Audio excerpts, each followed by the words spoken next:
Сырты жалтырақ, ичи калтыраак тортун рецебине бөлүшөмүн. Сливкисиз, творожный сырсыз торт жасайбыз. Кокуй кандай торт болду экен дебеңиз, видеонун ортосунда айтып беремин. Жайдары тукумга сахардан салып, вишня масса болгучактан миксерлейбиз. Эритилген сливочный масланы жана сүттөн да куюп миксерлеп алабыз. Унга разрыхлитель какао кошуп, аралаштырып, массабызга кошуп, аралаштырып даярдап алабыз. Даярдап алган массабызды 4 бөлүккө бөлүп алабыз. Сковородкага куюп 5-10 минутага бышырабыз. Эки жагын тең бышырып алабыз. Сковородка эски болгондуктан астына жабышып калды, бирок даамы укмуш сонун болду.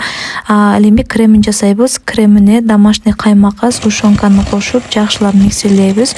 Ушундай сонун крем болот. Эми корждорубузду коюп, үстүнө кремден сүртүп, корж крем кылып жыйнап чыгабыз. Эгерде сиздин сковородкаңыз жакшы болсо, коркпой бышыра берсеңиздер болот. Меники эски болгондуктан түбүнө алып ушундай жыртылып кетти. Үстүнө кооздук үчүн шоколадка суу майдан коюп, аралаштырып, үстүнө куюп алдым. Арткан кремди ушинтип гүлдөп койдум. Эгерде сизге рецепт жаккан болсо, сөзсүз түрдө мага катталып, лайк баса кетиңиз. Сиздер менен болгон Айжамал.